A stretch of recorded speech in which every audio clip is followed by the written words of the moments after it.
Tokia buvo Banko sekundė reklama. Banko šūkis reikia pinigų, pinigų yra.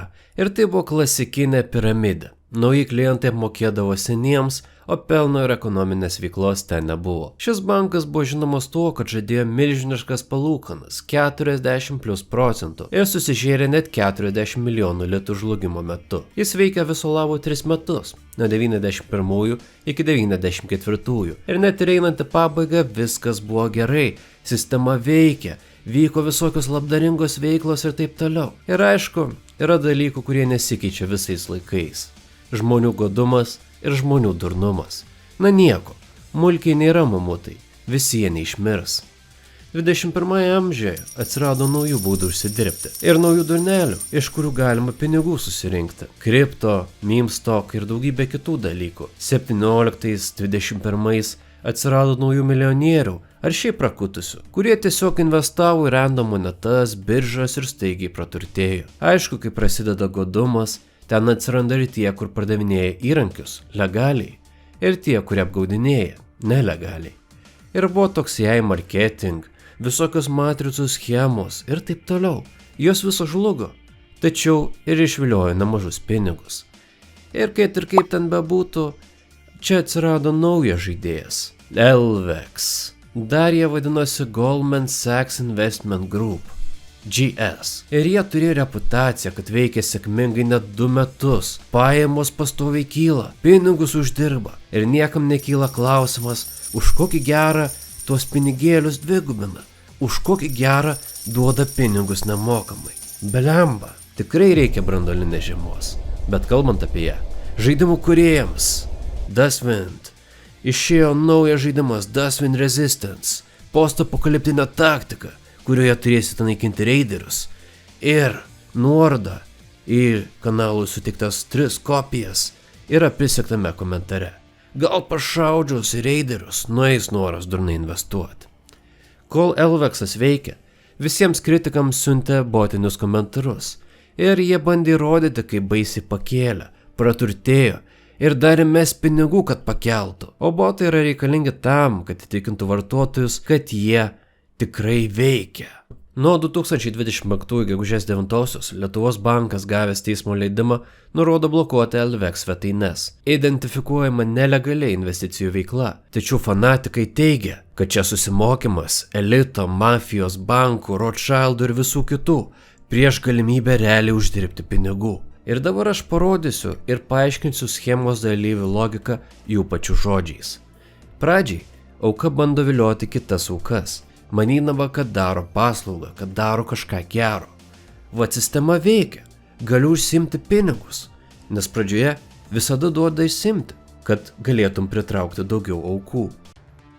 Šiandien yra balandžio 28 diena ir aš jums parodysiu savo išvestą sumą pinigų iš LVX į Bybit biržą. Esu kabinete.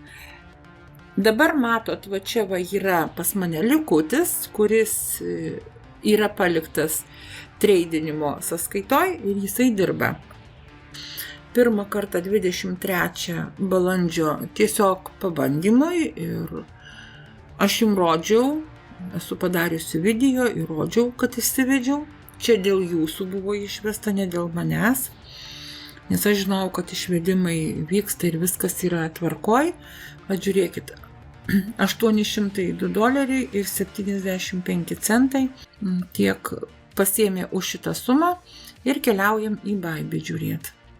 Aš esu savo Bybit kabinete, dabar pas mane yra čia likęs likutis, nes aš jau esu išvedusi tuos pinigus, kad savo laimingai ir džiaugsmingai naudočiausi jais. Ir dabar žiūrėkit, atėjimas $802 ir 75 centai buvo įkrito man šiandien 9:34:25 ir po 4 minučių aš juos išsivedžiau iš Bybit biržos, nes Bybit kortelės aš neturiu. Įsivedžiau ten, kur galiu iškeisti į fiatinius pinigus ir, kaip sakiau, savo. Tai tokie dalykai su tuo LVX dedasi ir visiškai nesvarbu, kad dabar yra šiušaras, internete sukeltas dėl Elvex, kad Elvex nėra registruota Lietuvoje ir jisai tipo Lietuvoje nelegalus, tai nereiškia, kad jisai nedirba kitur, nereiškia, kad jo kitur nėra. Ir tikrai mes ne visada einam vien tik tais į tas kompanijas, kurios yra registruotos Lietuvoje ir yra prižiūrimos. Priežiūra tai tikrai nereiškia saugumo, priežiūra tai yra kontrolė, nes jeigu kalbant apie saugumą, visą laiką sakau 3 pavyzdžius. Reguliacija yra kontrolė. Na taip, logiška. Kam tų dalykų reikia? Tai dėl investuotojų apsaugos, skaidrumo ir nusikaltimų tokių kaip pinigų plovimo ir pasisavinimo prevencijos. Jeigu tokio dalyko nėra, tai yra didžiulė raudona vėliava. Senai įvykęs Snoro banko bankrotas, kai kam nepatiko jo kapitalas, iš kur jisai yra atėjęs tas bankas, ir buvo specialiai subankrotintas. Ir nors turėjo visas licenzijas, nors viskas buvo gerai, Lietuvoje jisai buvo registruotas prižiūrimas Lietuvos centrinio banko, tačiau labai daug žmonių paėmė prarado savo pinigus. Nes tiesiog tokie yra įstatymai. Dėl Snoro reikia priminti tai, kad jis turėjo realių finansinių problemų ir jo veikla buvo sustabdyta ir bankrotas inicijuotas valstybės sprendimu. Antras pavyzdys – Bybit birža, kurią aš įsivedžiau pinigus, jinai Anglijoje yra nelegali, nes ji čia nedirba pagal tuos reikalavimus, kuriuos kelia Anglija. Bet jinai yra legali, pavyzdžiui, Lietuvoje, Europos Sąjungoje. Bybit nebuvo uždrausta Jungtinėje karalystėje. Jos veiklos nutraukimas buvo savanoriškas kompanijos sprendimas, atsižvelgiant į griežtėjančias Jungtinės karalystės finansų priežiūros institucijos taisyklės. Apie tai galima rasti Forbes straipsnį ir pačių Bybit statementą. Ir ką tai skaitosi, kad jau viskas jai kaput. Trečias pavyzdys yra Binance birža, kai prieš keletą metų kaip skambėjo visas internetas, o jau Lietuvos spauda kaip. O jau Lietuvos centrinis bankas irgi lygiai tas pats kaip dabar su Elvexu rašė straipsnius. Rasit, viskas yra atviram priėjime internete. Ir su Binance kas įvyko? Generalinis direktorius, tai yra savininkas ir įkūrėjas, jam teko atsistatydinti, jisai tiesiog pastatė kitą žmogų. Vietoj savęs dirbti sumokėjo labai didelę baudą ir viskas, volia. Binance vadovas gavo pasidėti 4 mėnesius dėl pinigų plovimo prevencijos trūkumų. Ir aišku, supraskit vieną dalyką. Mes esam visi dideli suaugę žmonės. Ir puikiai suprantam, kur mes investuojam. Ir visi puikiai žinom, kad visada bent 1% yra rizikos. Visada. Ar tai būtų internete mes investuojam, ar į akcijas, ar į kažkokius projektus, ar į kompanijas. Ar mes nueinam, nusipirkam produktą kažkokioj kompanijoje, tai irgi yra investicija. Ir tai dar nėra faktas, kad mes sulauksim to produkto. Ar mes paimam ir atidarom verslą ant žemės, tai nėra faktas, kad tas verslas paims, jisai išsivystys ir kad nebus bankroto. Mums kiek daug susibankrotina kompanijų, įmonių, visi šitą žinom.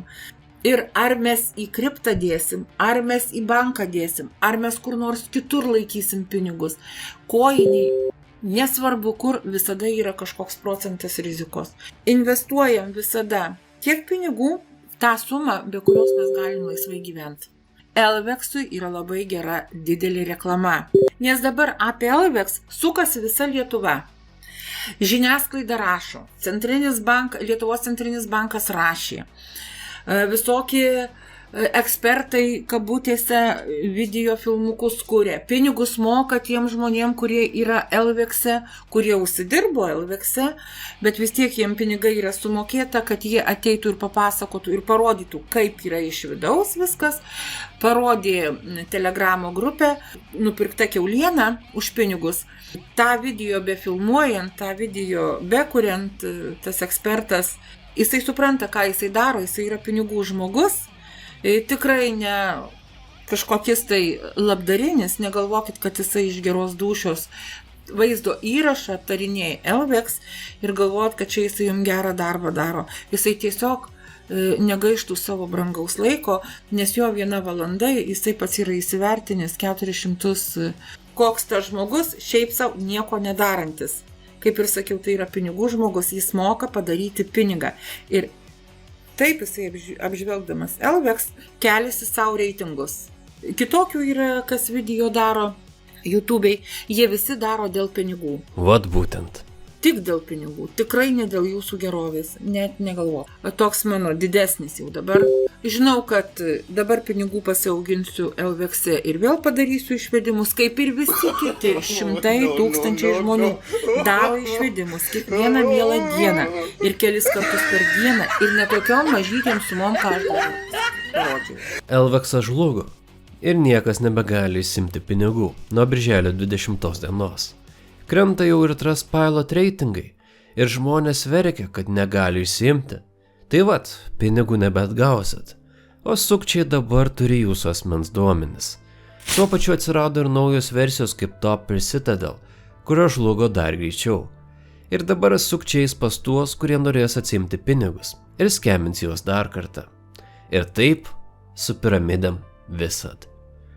Taip kad žmonės, kaip visada, nesimoko iš klaidų. Ir greitų metu atsiras kažkas naujo. O čia buvo aš, Noelis. Trumpai apie Elvex. Gaila, tu nesupranti.